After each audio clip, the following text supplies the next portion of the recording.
It's now my pleasure to call on Mrs. Riffat Manasia. Mrs. Manasia is the director of the principal researcher of MRA Institute, an independent research and advising organization based in Kabul, which has conducted research across Afghanistan in the sectors of security, governance, and reconstruction. Over the past 4 years, Mrs. Manasia has drafted and refined various research techniques for a specific Afghan environment and applies objective research and analysis for various organizations. MRA's Institute's primary research is commissioned by NATO, ISAF, CSTCA, regional commands, United Nations, Afghan government ministries, and international research organizations. MRA Institute's work has turned full circle when recently President Karzai held a private discussion with MRA Institute on the research findings, the status of perceptions nationwide, and a general discussion on the progress of Afghanistan. Mrs. Manasia specializes in conflict studies, governance, media, social and economic development, social research, media evaluation, and assessments and effects measurements. She takes an active role in the NATO pre-deployment exercises for Regional Command South and ISAF headquarters. Prior to Afghanistan, Rifat conducted poverty research in Kenyan slum communities, co-founded and managed an NGO in Gujarat, India, and led several proposals and plans for urban and social development projects globally. Mrs. Manasia received her BA at MIT and a multidisciplinary master's at Harvard Business School, Kennedy School of Government, and School of Urban Planning. Rifat is an American born in Karachi, Pakistan, with ancestry from Gujarat, India. She speaks English, Hindi, Urdu, Gujarati, and basic Dari, and by the time the conference is over, Hebrew.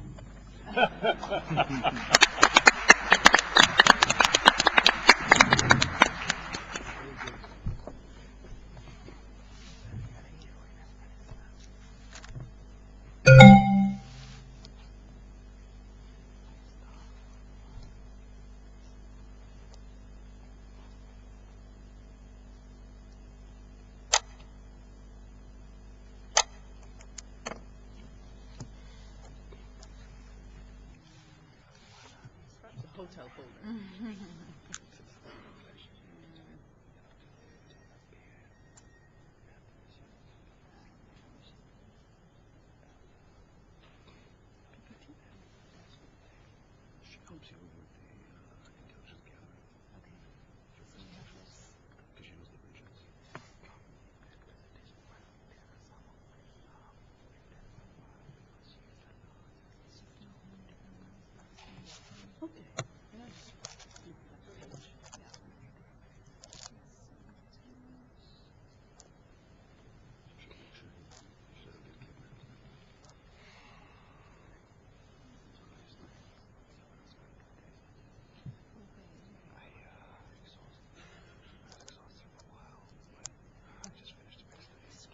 Just make it slightly smaller.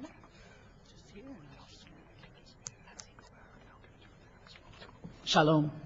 Yes, we begin.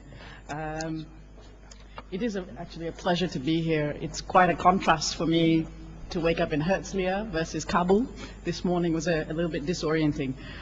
Good morning. This audience is a bit different than the one I'm typically accustomed to briefing, but the topic is quite similar. I'm going to be using the word, it's called the evolving threats of global terrorism. I'm going to switch it to the word insurgency.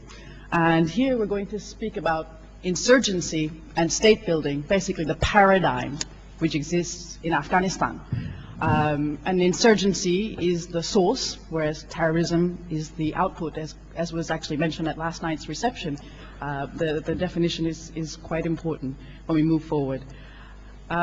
Before we go into this, one thing I'd like to couch is that we are an independent research organization, which allows us a lot of objectivity, despite the fact that we have access to senior leadership, and that objectivity also allows us a bit of criticality. So when I speak, don't represent any government or organization or institution, but as a researcher and someone living in Afghanistan for 4 years, and deeply involved with security, political, insurgent research, and briefing and basically providing the situational awareness in addition to advising. This is where it all comes from. Before we go into describing the insurgency, I think it's quite important to see that it's the case study of Afghanistan. Afghanistan is a very unique model first of all. The word connotes a lot of things. Recently, if you saw the Herald Tribune this morning, I'm sure there's about one story per day on Afghanistan. It's a glamorous terrorist country to be an expert on. I wish that my slides were also about Pakistan. I could have covered the whole thing. But Afghanistan is unique for several reasons. I will just briefly mention the major factors. First, for the last 30 years, not including, let's say, this time, since 2001, but for the 30 years, Afghanistan has been in conflict. This is has a very large impact on the society, on the social fabric, but also the physical fabric of the country. It is a very large country with very mountainous terrain. It is primarily a tribal society with a lot of fragmentation based on ethnicity, less so on religion, because there is primarily Shia and Sunni. It's 99% Muslim. But even the religion aspect comes down to an issue of ethnicity. So you have a very fragmented country that has been torn to shreds over these 30 years. It has caused over 6 million exilees, people who fled. So you have a massive diaspora, the world's largest diaspora. The largest exilee, returnee, and refugee situation in the world. And what that diaspora does is it actually drains the brains from the country. So what is remaining in the country, and those who have returned, is a very lower level of competence, education, and even knowledge about the country. So many of the Afghans who actually return know very little about the very country that they are leading these days. In these 30 years of conflict, you also have a complete devastation of infrastructure and industry. So you've lost all the large cotton, sugar, economic, basically, hub of the country has been decimated, in addition to the roads and infrastructure. The last major projects were actually built by the Russians during their reign in the 70s. So in addition to these two factors, you have Afghanistan sitting at the crossroads, you see, between Pakistan, its other neighbor Iran, and then the Central Asian states up on the top. And if you know the great game, you know about the great history between the Indian Raj and the Russian powers that actually used Afghanistan because of this crossroads. You can use it as a positive word or also negative. It is stuck between two fires, at least currently, between Pakistan, between Iran. It's a very tough geography. It's a very tough neighborhood to be part of. In addition, you have those that are actually involved in Afghanistan are those that are external, that are not Afghans. So you have the form of the International Security Forces, which is NATO, and its arm in Afghanistan is called ISAF. You have the US military, but then you also have the international actors. You have the UN, UNAMA. You have advisors who are primarily non-Afghans. So you have a mix basically here, which makes this country extremely unique, even if you compare it to Iran and Pakistan as the neighbor. Now, here's a real quick snapshot of the security situation of the country. You have a suicide bomb almost every day. The threats have become larger. The civilian casualties in these suicide attacks have become much larger. The sophistication of the suicide attacks and the IEDs has grown substantially over the last 1.5 years. Perceptions of security across the country have deteriorated. 1.5 years ago, bulk of the negative perceptions of security, which we do many surveys regarding perceptions of security and governance, were contained in the south, the Pashtun belt of the country. This erosion actually has now spread across the country. So across the Pashtun belt, which goes from the south, southeast, and east, along the Pakistan border, and it has also gone up to the north, which was relatively quite stable. And it's also gone to the west, the neighborhood with Iran. So you have deteriorating security perceptions, you have deteriorating perceptions of governance, thresholds for what is appropriate, what's not appropriate. You have an environment of permeating corruption and incompetence in the government. So you have a foundation here where Afghans are seeing things decline, the development and all the reconstruction of state building that was offered to them in 2001, 2002 has almost halted in most of the provinces due to the negative security conditions, but also to the rampant corruption which exists with aid dollars and distribution. There's a lot of pinpointing of fingers in Afghanistan, who is to blame, but I think that each group has something to contribute to basically the delay and the lack of development of the country. And the targets of the security situation. The targets were primarily international security forces. They were NATO. It was the US soldiers, the convoys that were being attacked 2 years ago. This has slowly evolved from now being attacking the government officials, the police, the army, and now civilians. The civilians, the Afghan populace is actually being targeted.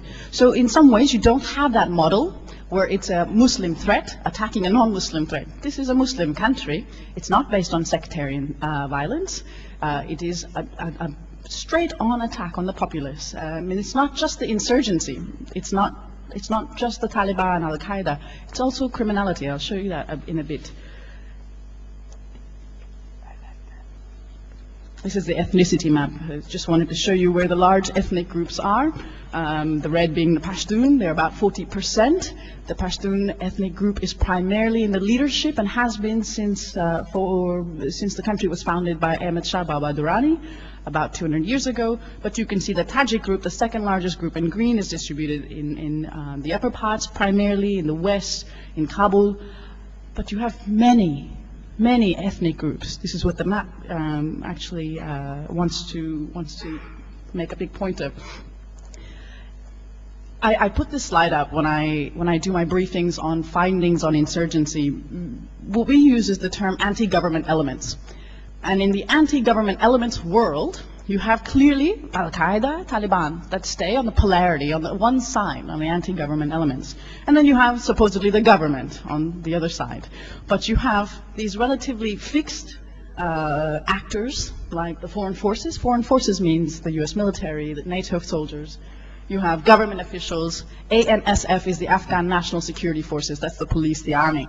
And I put arrows because sometimes the police, the army, and government officials are actually not on the side of the government.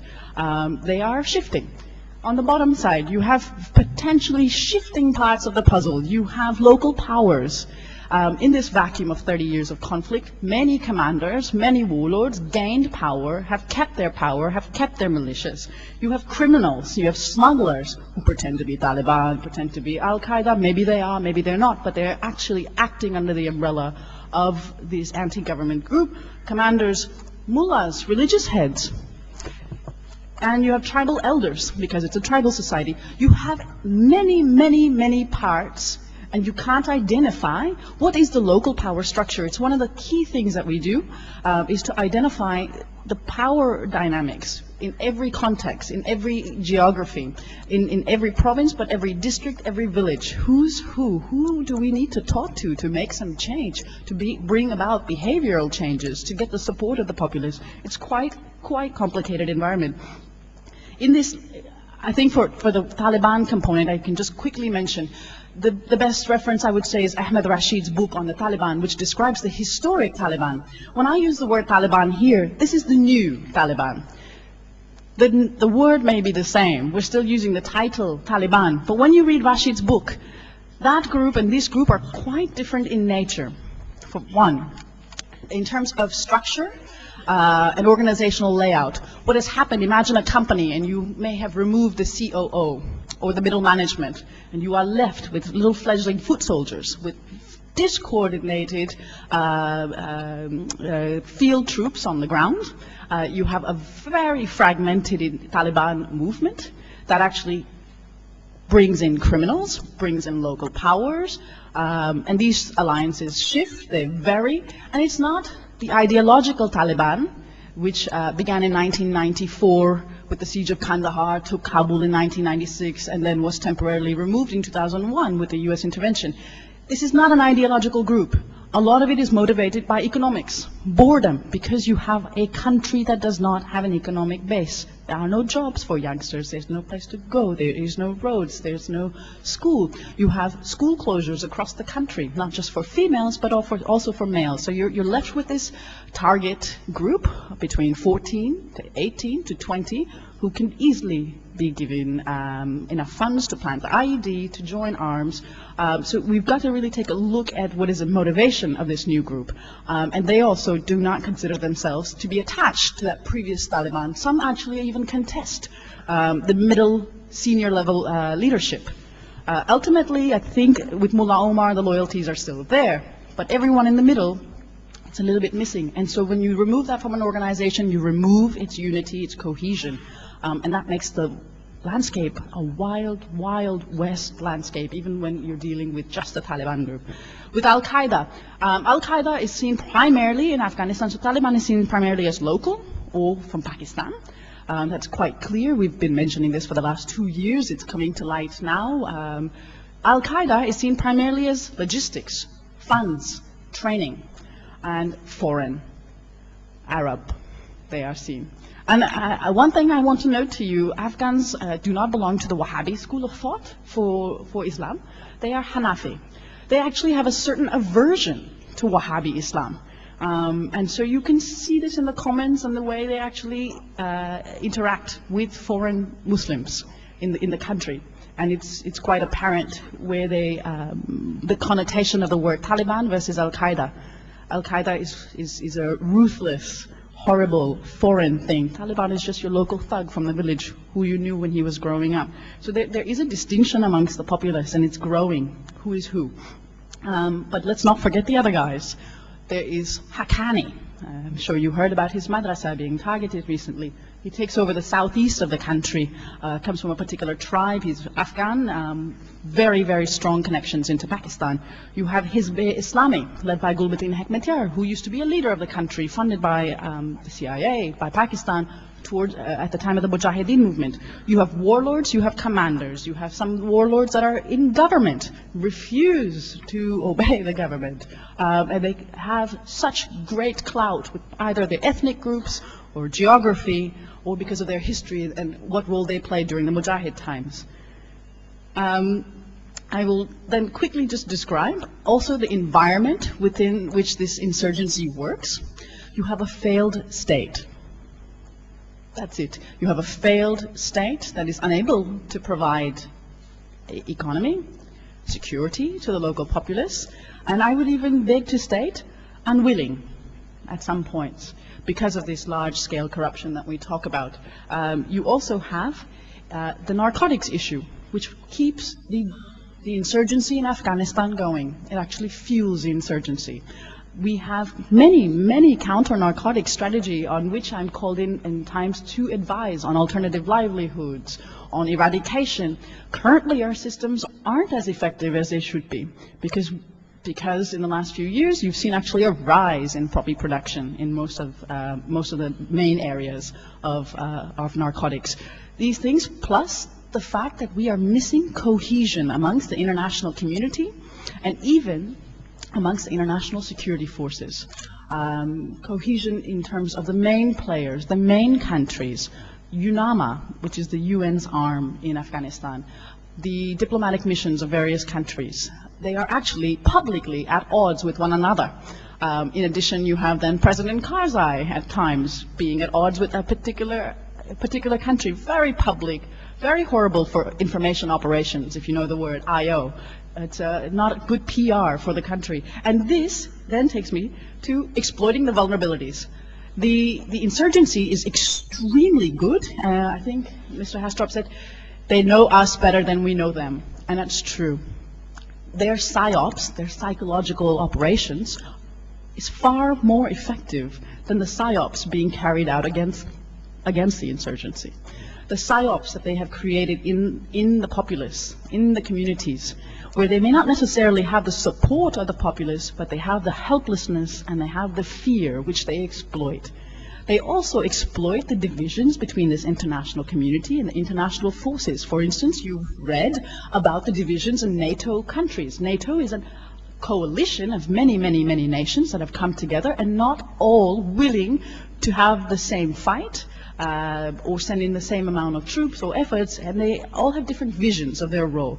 This is highly exploited. Example being Germany, Canada. The missions there. As you know, Canadians are in a particular province, the Germans are in a particular province, and this is where the exploitation really rolls out. The exploitation also comes basically with civilian casualties, and you've been reading about this in the paper. It is a product of combat that civilians will unfortunately, there will be losses for civilians. This is greatly exploited by the insurgency. Because those that are creating the civilian casualties, of course the insurgents are as well. If you think of the attack at the Indian embassy, how many Afghan civilians died, the suicide attacks in Khost, the suicide attacks in the east, in the middle of a bazaar, the ANA bus. However, the civilian casualties caused by the international security forces are far more in the news because also of their foreign nature. This is a foreign power. And Afghanistan has an allergy to foreign powers that have come into their country, have tried to rule it, and there has been also history of resistance against the British, the Russian, and so forth. And you have a foreign power that's not Muslim, that is Western. And this is also something that is being exploited very greatly, very deeply by the insurgency.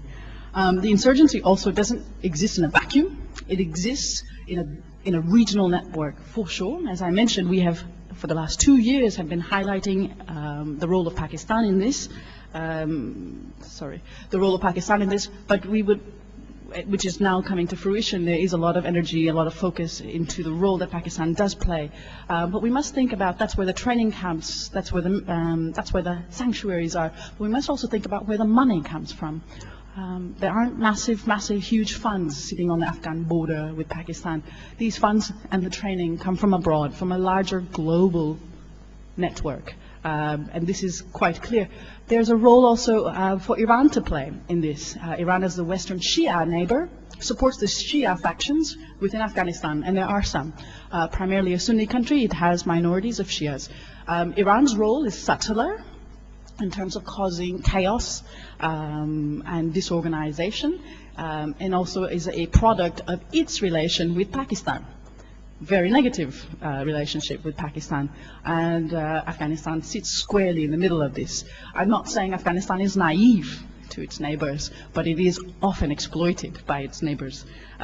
We have basically, this is the insurgency environment that is being operated on. What is being done to have counterinsurgency? Sorry, there's a slide I must have missed here, where we've asked about the sources of insecurity on a nationwide survey. And most of these, although there's a large block of most provinces saying Taliban, Al-Qaeda, and those related from the previous slide, many of them speak of criminality and joblessness. That is a great point that I often bring up with my briefings, that this is not purely a insurgent environment. There's a lot that's acting under the umbrella of the insurgent environment. And when we ask, well, who brings security? Despite the criticality of the local actors, you have the Afghan police, half of the populace thinking that they do bring security to the local area. This is a tool, basically, in the counterinsurgency environment, building up the local Afghan forces. Progress. I would say an enormous amount of money has been invested in the Afghan local forces by primarily the US, which has spent more than 90% on the budget, providing uniforms, facilities, trainings. Also, there's a German training program as well. The police are the most contentious issue in Afghanistan right now with the local security, because they are most often causing problems and they are creating good. It's something that's being focused on by CSTICA, which is an American arm of the US military, concentrating primarily on the development of the local forces, and their budget has been doubled. There's also an issue regarding quantity and quality of the Afghan forces. Clearly, you cannot build an army in 1 year, 2 years, 3 years. So the quality that you bring, that you build within a short amount of time, may be rushed, And this has been a large criticism of the efforts to build a very large force size very, very quickly. On the other hand, you have a very large terrain with nearly 33 million people, with very, very few police officers and very, very few ANA. Clearly, they're not taking the lead. They are stepping up. The Afghan army is stepping up to the plate, but at this point, they are not taking the lead on operations. They are, I think the recent incident you heard about in Herat, with the large civilian casualties, was also a part of this picture. So that being the challenges of the ANA and the ANP are clearly there. Corruption is quite rampant within the police. It is a very large issue that the international community and CSTICA will have to deal with, will have to address in many, many ways. And it's not just the corruption way down below, it's corruption all the way to the top, and it's quite corrosive. The last point I would like to make is, where does all of this fit in for the populace? What is the impact of this insurgency? The impact is devastating. It's monumental for a typical Afghan who has to travel to work, who has to send the children to school, who has to commute, who has to live and to exist with the insurgency and a uncaring and incompetent government that cannot protect him against this. So it's for the local Afghan, it is a very, very difficult place to be. And this is why I talk about the model. Who is actually impacted by the insurgency? Where does the terror actually get targeted to? Here, clearly, the largest impact, the group suffering the largest, the most, is the local populace, the populace who is not involved in any of this, but is suffering. We have a lockdown. What MRA does is we do a security perception of what Afghans think based on many of the surveys we run, the black and the red and the orange being areas of very poor security. You can see they're actually across the country in this map here, of district by district, how Afghans feel. This impedes economy, it impedes development, it impedes progress. The way ahead, what we must do for Afghanistan, obviously continue to build the local forces, because I think even Rohan mentioned, it's through this that we can actually perceive, through Muslim counterparts, and here I would say through locals, through Afghans, that actual security can be brought to the country to build up the intelligence force. I think those who live here can credit a lot of the stability and security in this country based on a very solid and competent intelligence apparatus, and which has to be Afghan, of course, to be competent. To take a look at the regional picture, not just Afghanistan, and I think we've done that as a first step, looking at Pakistan's involvement. But I think it has to be a lot more than kinetic. That's what we take part in. The world needs to take a look at the region and what the instability in this region means to the rest of the world. And last but not least, governance, leadership. And again, all of us from our various countries that we come to this conference, we in our countries have had great leaders at certain moments in time. We've had Jefferson, Lincoln, Kennedy, Roosevelt, great leaders who have actually shaped the country. And without governance, really there is a very dim light ahead for Afghanistan. Thank you.